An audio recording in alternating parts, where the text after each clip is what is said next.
Takbir. Oh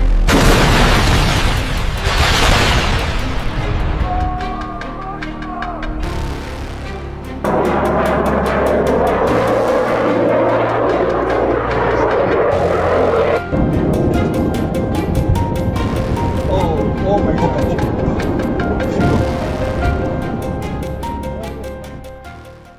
Langit Doha berubah menjadi lautan api pada dini hari Selasa, 24 Juni 2025. Iran, dengan keberanian yang menggetarkan dunia, melancarkan serangan pertama yang dahsyat ke pangkalan militer AS di Al-Udeid Air Base, Qatar, hanya beberapa jam lalu.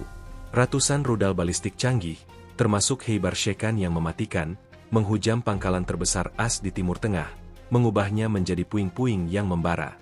Ledakan keras mengguncang ibu kota Qatar, dengan kilatan cahaya menerangi langit malam, menyisakan kepanikan dan kekacauan. Serangan ini adalah balasan telak Iran atas agresi brutal AS yang menghantam fasilitas nuklir sipil mereka di Fordo, Natanz, dan Isfahan pada 22 Juni 2025. Dunia kini terpaku pada layar, menyaksikan Republik Islam menunjukkan kekuatan yang tak tertandingi. Apakah ini awal dari kehancuran hegemoni AS di Timur Tengah, atau pemicu perang dunia yang tak terelakkan? Konflik yang membakar Timur Tengah sejak 13 Juni 2025 mencapai puncak baru ketika Iran meluncurkan operasi Abu Abdullah, serangan bersejarah yang menargetkan Al-Udeid Air Base, markas komando pusat AS yang menampung lebih dari 8.000 pasukan.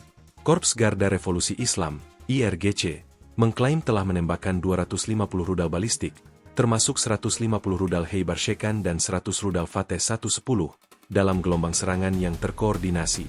Rudal-rudal ini, dengan kecepatan hipersonik dan hulu ledak multi-hulu, menghindari sistem pertahanan udara Patriot AS dan Qatar, menghantam landasan pacu, hanggar, dan pusat komando. Rekaman eksklusif yang beredar di media sosial menunjukkan kobaran api melahap pangkalan, dengan asap hitam tebal membumbung tinggi, sementara sirene meraung di Doha. Warga setempat melaporkan getaran seperti gempa bumi, dengan jendela-jendela pecah di radius 10 km dari lokasi serangan. Serangan ini dipicu oleh eskalasi agresi AS dan Israel terhadap Iran. Pada 13 Juni 2025, Israel meluncurkan operasi Rising Lion, menghancurkan lebih dari 200 situs nuklir dan militer Iran, menewaskan 430 warga sipil, termasuk 60 anak-anak, dan melukai 3.500 lainnya, menurut Kementerian Kesehatan Iran. Serangan ini menghancurkan infrastruktur sipil di Teheran, Ahvaz, dan kota-kota lain, termasuk rumah sakit, sekolah, dan stasiun televisi pemerintah, dengan 3 staf media tewas saat siaran langsung. Pada 22 Juni 2025, AS memperburuk situasi dengan menyerang fasilitas nuklir sipil Iran di Fordo, Natanz, dan Isfahan menggunakan bom bunker booster seberat 30.000 pon. Presiden Donald Trump mengklaim serangan ini menghancurkan total kemampuan nuklir Iran, tetapi IAEA melaporkan tidak ada kebocoran radiasi, menegaskan bahwa fasilitas tersebut digunakan untuk penelitian damai. Presiden Iran Masoud Pezeshkian bersumpah, setiap agresi akan dibalas dengan kekuatan penuh, dan serangan ke Al-Udeid adalah bukti nyata janji tersebut. Rudal Kheibar Shekan, andalan IRGC, menjadi sorotan dunia. Dengan jangkauan 2.000 km, kecepatan hipersonik, dan hulu ledak yang dapat bermanuver, rudal ini dirancang untuk menembus sistem pertahanan udara canggih. Setiap rudal membawa muatan eksplosif berat yang mampu menghancurkan target strategis seperti hanggar pesawat, bunker komando, dan landasan pacu. Rudal Fateh 110, dengan jangkauan lebih pendek namun akurasi tinggi, melengkapi serangan dengan menargetkan infrastruktur pendukung. IRGC mengklaim 90% rudal mencapai target, dengan hanya sebagian kecil dicegat oleh sistem Patriot yang kewalahan. Kami telah menghancurkan simbol arogansi Amerika, kata juru bicara IRGC, menegaskan bahwa serangan ini adalah peringatan awal bagi AS dan sekutunya. Dampak serangan ini sangat menghancurkan. Al-Udeid Air Base, yang biasanya menjadi pusat operasi udara AS dengan puluhan pesawat F-35, F-22, dan B-2, kini lumpuh total. Landasan pacu retak, hanggar ambruk, dan pusat komando hancur, dengan kerugian diperkirakan mencapai miliaran dolar. Sumber militer Qatar melaporkan 150 personel AS tewas dan 300 lainnya luka-luka. Meskipun Pentagon belum mengkonfirmasi angka ini, hanya menyatakan bahwa, kami sedang menilai kerusakan dan korban. Ledakan sekunder dari amunisi yang tersimpan memperparah kehancuran, dengan asap terlihat dari jarak 20 km. Doha diliputi kepanikan, dengan warga berlarian mencari perlindungan di bunker. Qatar menutup wilayah udaranya, diikuti oleh Kuwait dan Bahrain, mengganggu penerbangan sipil dan militer di Teluk Persia.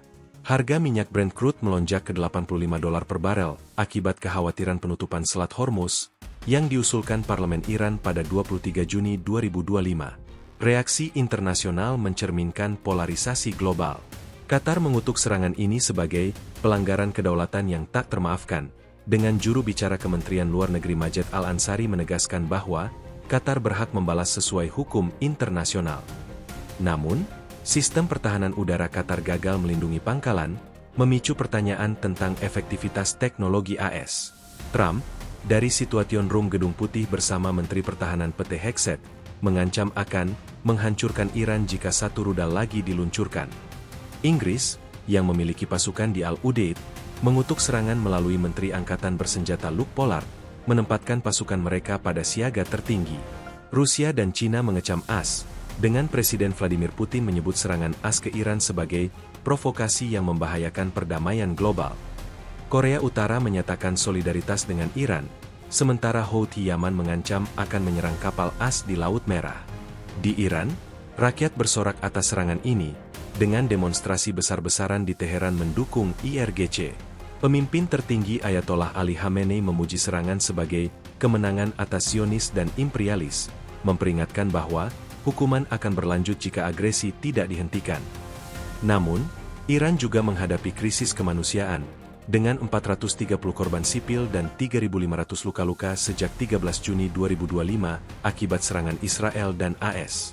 Serangan Israel menghancurkan rumah, sekolah, dan rumah sakit, dengan ambulans diserang oleh drone, menewaskan 3 orang, termasuk seorang pasien.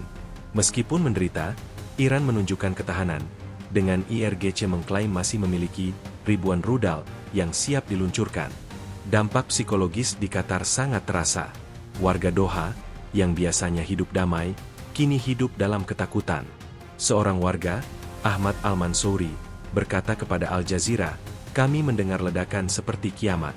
Anak-anak saya menangis. Kami tidak tahu apa yang akan terjadi." Media sosial dipenuhi video amatir yang menunjukkan langit Doha bercahaya akibat ledakan, dengan tagar Iran Strikes Qatar trending di X di AS. Sentimen publik terbagi, dengan beberapa pendukung Trump menyerukan perang total, sementara lainnya, termasuk politikus Marjorie Taylor Greene, memperingatkan agar AS tidak terseret ke perang abadi. Skenario ke depan penuh ketidakpastian. Sekretaris Jenderal PBB Antonio Guterres memperingatkan bahwa Timur Tengah berada di ambang perang yang tidak terkendali, menyerukan gencatan senjata segera. Namun, upaya mediasi oleh Qatar dan Oman terhenti, dengan Iran menolak bernegosiasi di bawah tekanan militer. Analis militer memperkirakan bahwa Iran dapat melancarkan serangan lanjutan ke pangkalan AS di Bahrain atau Kuwait, sementara AS mungkin membalas dengan serangan udara besar-besaran ke infrastruktur.